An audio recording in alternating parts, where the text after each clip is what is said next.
Hey, it's Webs here, and it's time to dive even further into Voyage to the Sunken City, the new Hearthstone set. And to my shock, we actually got more than just 2 cards revealed in one day. So let's go over them.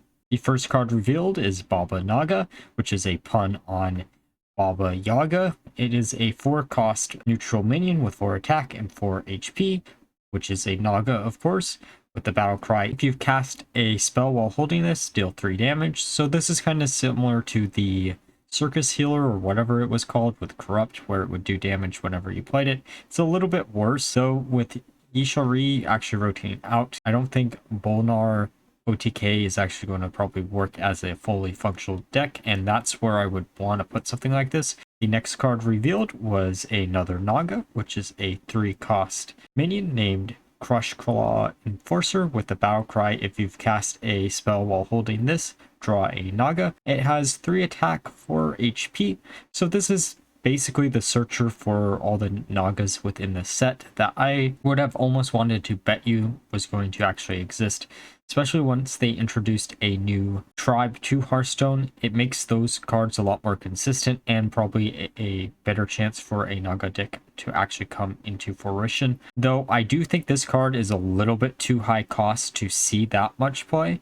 I do think this is probably a lot better than the previous card because it does draw you a card, and the condition again isn't the hardest in the world to actually achieve, and it has a decent enough stat line where even if you're running a minimal amount of Nagas, or if you're trying to draw into 1 key Naga, this is basically the equivalent of running 3 copies of that key Naga in whatever deck you're actually trying to do. Though if you're playing a deck that is just full of them, then it's not going to be as consistent. It really is just going to be trying to pick and choose how much of a payoff you want between getting the guaranteed of whatever big Naga you want, since we haven't seen a big one yet, and I'm assuming Queen Naz'jan is probably going to be it. Or if you just want to be able to draw it into additional cards whenever you play a minion. Either way, it's a nice little resource generation and probably will see a lot of play. The next card is Evacuation Specialist, which is a 4-cost neutral minion, 3 attack and 6 HP. The battle cry, Dredge, reduce its cost by 1. So this is one of those cards very similar to the SI Stalker, I think it's called, where it makes your next card you draw cost 1 less.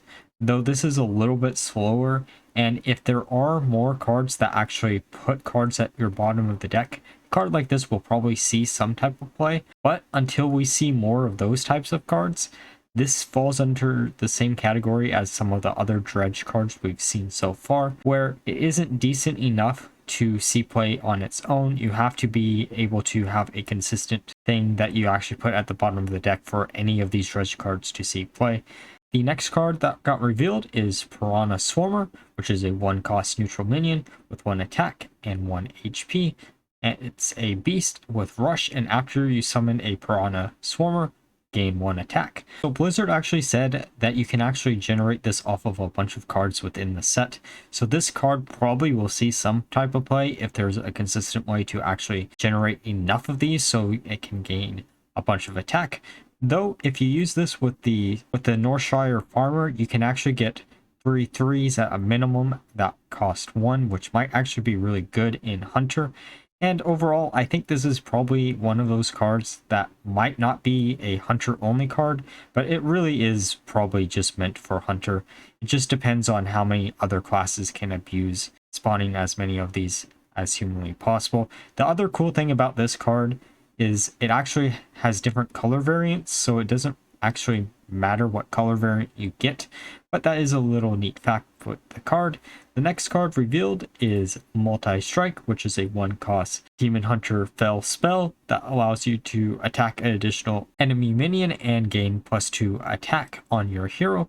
So this is kind of similar to some of the other attack-based spells that we've seen early game for Demon Hunter, such as Fury or Twin Slice, I think it was called. I don't remember exactly. It's been a while. I don't think this is as good as those cards that are both out of rotation as it currently stands, but this does give you the opportunity to actually deal with one of your opponent's minions and then just attack face afterwards, which is a cool little removal tool that could actually be used. And it also technically means you have 4 damage from your hero instead of just 2 by using 1 copy of this. The next card that got revealed is Flipper Friends for Druid, which is a 5-cost spell. That is a choose 1, summon a 6/6 Orca with Taunt, or 6 1/1 Otters with Rush. There's actually 2 benefits of a card like this over Lo-Fi Swarm though. It does give you the flexibility of choosing a 6/6 Orca with Taunt, even if it might not be the best option if you are buffing up all your minions as much as humanly possible. Though I do think Arbor Up is actually rotating out in the new rotation. I could be wrong with saying that, but I do think it is, which is the main thing you could actually buff this up with. So a card like this might not see play unless we get a bunch of more board buffs for Druid. It really just depends. The other advantage of this over something like Glowfly Swarm is the fact that you are guaranteed 6 1/1 Otters with Rush if you do choose that option, instead of with Glowfly Swarm where you weren't guaranteed any minions at all. So that might make it see some play, but it does have a lot of potential for the future. So it's probably a card that we will have to look out for if there are other cards that actually support this. The next card is the first Hunter card revealed for this set, which is a 4-cost minion with 4 attack, 4 HP.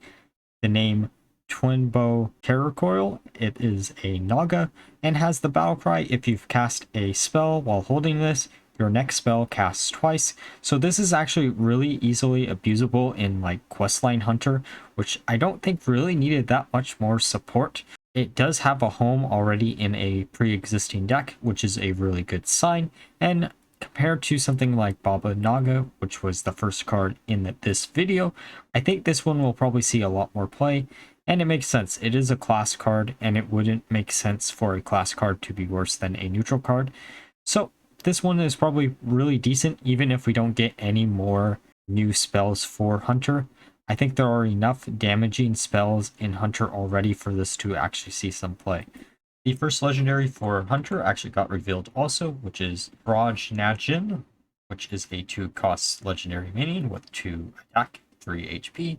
He is a Naga, and after you cast a spell, deal damage equal to its cost to the enemy hero. So with a bunch of the high cost Hunter cards actually rotating out when it comes to spells, this doesn't really have that high of a ceiling with the number of damage it can actually do with one spell, but this also fits pretty well into a stereotypical Questline Hunter deck and serves as a really good card probably for Face Hunter, because you do have a bunch of spells that do face damage anyway, so why not run a card like this? This could, in theory, make any face card actually do double damage, depending on what the actual cost of the card is. And I almost would want to bet we're going to probably see maybe some big spells for Hunter, which might make this card even better than it already is. And overall, I can't see a world where this won't see some play in either Face Hunter, Questline Hunter, or maybe even in a big Hunter spell deck. It really just depends if there are some big spells revealed or if there's some big spells in the core set. The next card that got revealed is Mecha Shark, which is a 3-cost minion or mage with 4 attack, 3 HP. After you summon a mech, deal 3 damage randomly split among all enemies. So this is really interesting to see Mech Mage actually supported after all this time in the form of this, the Dredge card, and the Colossus Mech, because all 3 of these cards probably can push Mech Mage to actually be a relevant deck, though it really depends on if Mech Mage is going to be the deck that wins out in the end or Naga Mage.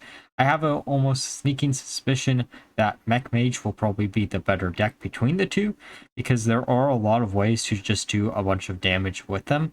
It really also depends if they print out any neutral cheap mechs for something like this, so you can actually just spam the 3 damage across all your enemies. The next card that was revealed is Gifts of Azshara, which is a 2-cost mage spell. Draw a card. If you played a Naga while holding this, do it again. So this is basically a conditional arcane intellect, or a replacement for Cram Session, which is actually rotating out when the set comes out.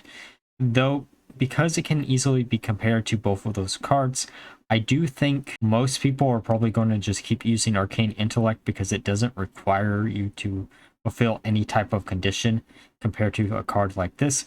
Though if there is a critical mass of Nagas in Mage, a card like this could easily see some play, and I'm really hopeful for a Naga Mage deck because that does seem like a really cool deck idea, especially with Azara being the alternate hero for the pre-order.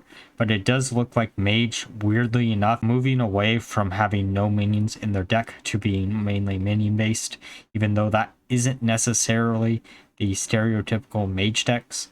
But that is the type of Mage deck I enjoy the most because Mage usually does have a lot of really cool minions. It's just their spells usually outclass their minions, so they never really see much play.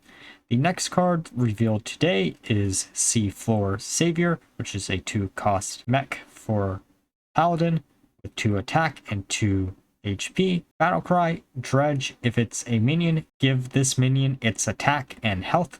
So this card is really cool. It also relies a lot on the fact that you should be able to put something at the bottom of your deck before you actually use these Dredge cards, which is my main worry with the mechanic. I think this mechanic has a lot more potential than something like Colossus, but Colossus doesn't take to build around the mechanic, unlike Dredge, as this is something that you want to have as consistent as possible. But if they don't print enough cards that actually put cards at the bottom of the deck, then all these Dredge cards will probably never see any play. But if you do have some weird all minion Paladin deck or very few spell Paladin deck, this probably could see some play. I just very much doubt it until we see some of the other cards within the set. The next card revealed is Immortalized in Stone, which is a Paladin spell that has the Holy Tag, and it summons a 1/2, 2/4, and 4/8 Sea Guardian with Taunt. I don't think this is a card that will see probably any play. I think the last card had a lot more potential than something like this. This is a really cool card because of how much it gives you on board and how much it protects your face. But if there aren't any ways to actually benefit from having a bunch of big spells in Paladin, then a card like this just is dead in the water already because it's way too slow to actually do anything against some aggro decks, which is what this card is supposed to be targeting against. But with the objective spell for Paladin, a card like this could actually be a lot better, especially because that means you have a 3/4, 4/6, a 6/10 minion instead of what you actually generate normally off of it. But that does take some setting up. So something like this really depends on if Blizzard decides to actually print more support for big spell Paladin, but I very much doubt that they actually are going to, unless they learned from their mistakes from the Skullmance set where they never gave a really good big spell. These just seem a little bit too late to actually see some play. The next card in question is Switcheroo, which is a 3-cost pre-spell. Draw 2 minions, swap their stats. So my first concern with a card like this is if it actually swaps the costs too, because if it does swap the costs, that could be really frightening with Kazakhstan actually existing in standard, or you could probably play Kazakhstan on like turn 4, depending on how many and how easy you could actually get Kazakhstan lowered in cost. But I think it's only going to be the attack and HP of whatever minions, which makes it a lot more bearable. And because there are no neutral charge minions in the core set currently, and I very much doubt that they would ever print a neutral charge minion in the core set. So until we see how it exactly works, I'm very weary of trying to give this card a rating. I think this could see some play just because it does draw some minions out of the deck, so you can play them out quicker, but Priest never really had an issue drawing into a lot of minions. This could easily replace Insight in a lot of decks, serve a very similar purpose. The next card that got revealed is the Colossus for Priest. Blackwater Behemoth, which is a 8-cost Colossal minion with 8 attack, 10 HP. He is a beast, he has lifesteal, and his extra appendage is his Lure, which forces a random enemy minion to attack the Behemoth at the end of the turn. Out of all the Colossal minions, I think this one is the most boring. I get the reference that they were trying to do with the Eternal Palace boss, which makes me wonder if all the Eternal Palace bosses are going to be actual cards in this set, which could be a really cool idea, but this really just seems a little bit lackluster for such a really fun fight in World of Warcraft. Also does make me wonder if you have multiple Blackwater Behemoths actually on the board, does it make it attack the original one or does it make it attack both of them? Either way, not many minions are actually going to be able to survive getting into the Behemoth, which is actually pretty cool. But if you have no way to actually buff this up more or even heal him up, I don't think a card like this will probably see play, and it really saddens me to say this. This is really the most boring out of all the Colossal minions so far. The next card revealed is Cutlass Carrier, a 3-cost rogue minion with 2 attack and 5 HP, who is a pirate, and after your hero attacks, draw a pirate. So it looks like Weapon Rogue is here to stay, because they wouldn't print a card like this without supporting Weapon Rogue even further. I guess they could as a last hurrah card, but it would be a little awkward and goes into what I hate most about Hearthstone, when there is a random one-off of card that doesn't see any support for 90% of the time it's in Hearthstone. Though I don't think this one will probably see much play, because Rogue right now isn't really stacking pirates as much. But again, if they do try to introduce more pirates or more weapons to Rogue, I could see this seeing some play in a weird weapon pirate Rogue deck, as those two ideas do merge together really well, even with some of the current neutral pirates in rotation. So I would say this is probably a decent card, but until, again, we see more, I don't think this will see play. It does have a really nice stat line for a 3-cost minion, though. The next card that got revealed is Scalding Geyser. Honestly, I think this is probably one of the only Dredge cards printed so far that really doesn't depend on consistently you can actually put cards at the bottom of your deck, because this does have a home just straight out of the gate in Burn Shaman, which is losing some cards such as Serpent Shrine, Portal, or probably some other cards that I'm actually forgetting about right now.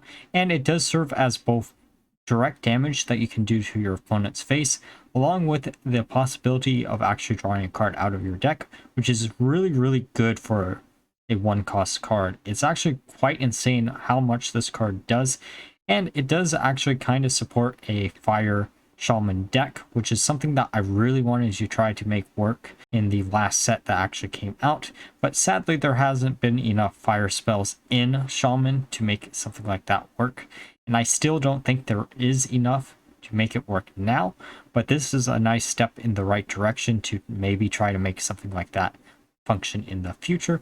The next card revealed is a Murloc for Shaman, which is Piranha Poacher, and an example of ways to generate additional Piranha Swarmers that Blizzard said we were going to actually see. He is a 3-cost Shaman minion with 2 attack, 5 HP, and at the end of your turn, you add a 1/1 Piranha Swarmer to your hand. So this allows your Piranha Swarmers to actually be more consistent as long as he survives for more than one turn. And because it is at the end of your turn instead of the beginning of your turn, this is a lot better than any of the caravans that we actually saw in Barons. And I guess they actually learned their lesson from those cards, because none of those really ever saw any play, because they were at the start of your turn and they would instantly die before you could actually get any use out of them.